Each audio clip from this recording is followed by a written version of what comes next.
Assalamualaikum warahmatullahi taala wabarakatuh. Bismillahirrahmanirrahim.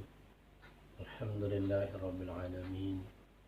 Wassalatu wassalamu ala asyrafil anbiya'i wal mursalin sayyidina wa maulana Muhammad wa ala alihi wa sahbihi ajma'in, amma ba'd. Para mahasiswi Stairaha lokal 16D yang dirahmati Allah Subhanahu wa taala.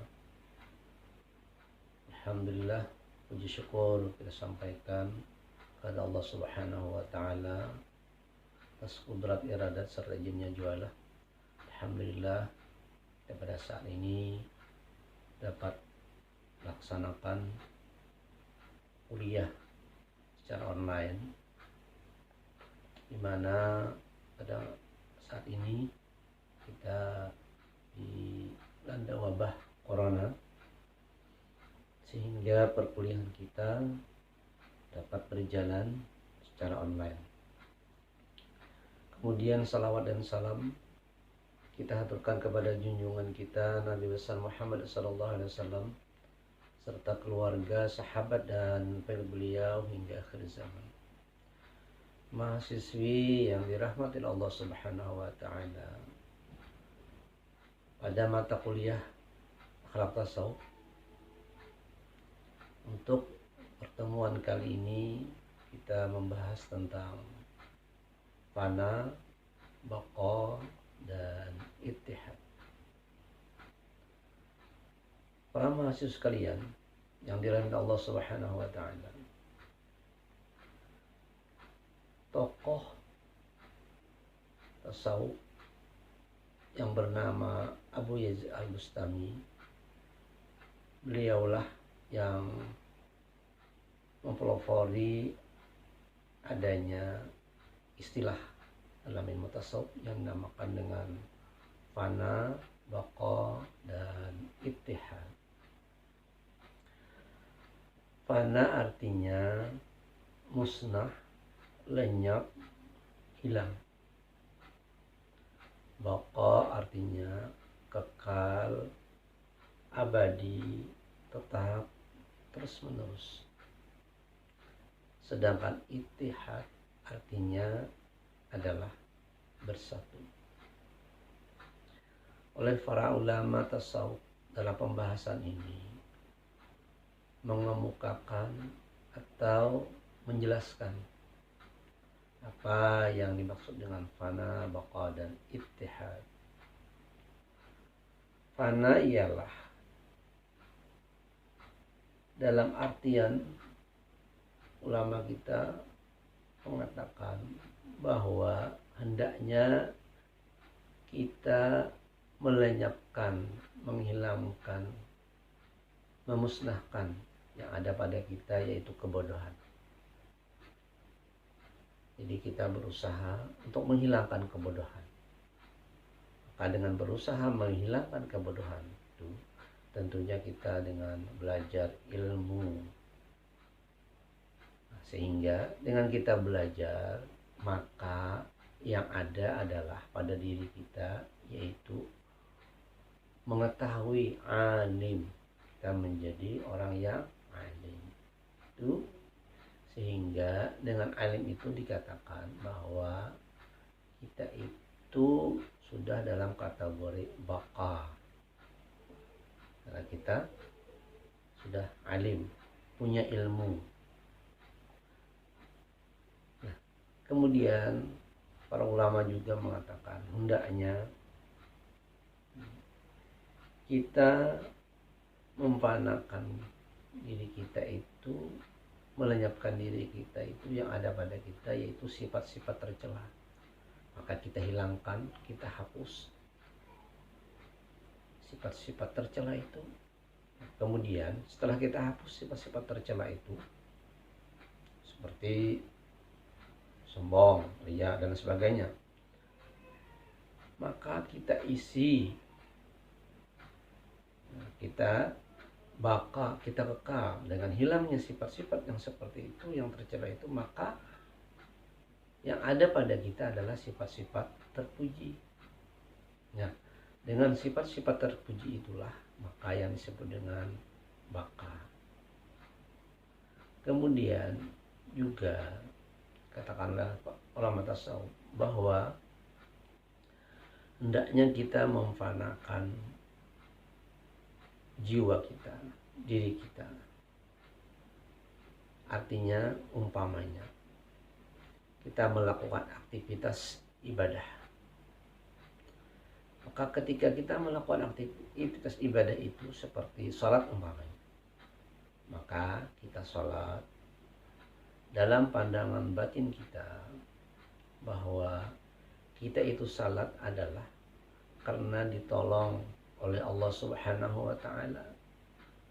Nah, jadi perasaan kita bukan karena kita lagi, maka itu namanya memfanakan diri. Setelah fana diri, tidak merasa kita yang melakukannya itu, maka timbullah yang namanya baka. Baka artinya tadi kekal, abadi. Sehingga pada diri kita itu yang ada, yang melakukan tadi adalah karena bantuan Allah, maka Allah yang timbul, bukan diri kita lagi. Nah, di situ. Sehingga dengan demikian setelah kita fana, baka, selanjutnya terus, maka timbullah yang namanya ittihad. Kita bersatu dengan Allah Subhanahu wa Ta'ala. Nah, itulah yang barangkali konsep-konsep tentang fana, baka, dan ittihad Abu Yazid Al-Bustami. Diceritakan pada zaman dahulu, pada zaman Abu Yazid Al-Bustami, seorang raja ingin bertemu dengan Abu Yazid Al-Bustami. Maka diperintahkanlah anak buah raja untuk mendatangi Abu Yazid Al-Bustami, berangkat ke rumah Abu Yazid Al-Bustami dan menyampaikan pesan raja bahwa raja ingin bertemu dengan Abu Yazid dan Abu Yazid dibawa ke istana.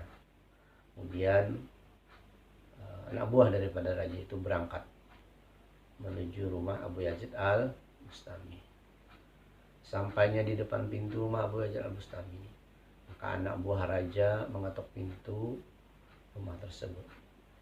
Kemudian setelah mengetuk, lalu Abu Yazid bertanya bersuara dari dalam rumah, "Siapa di luar?"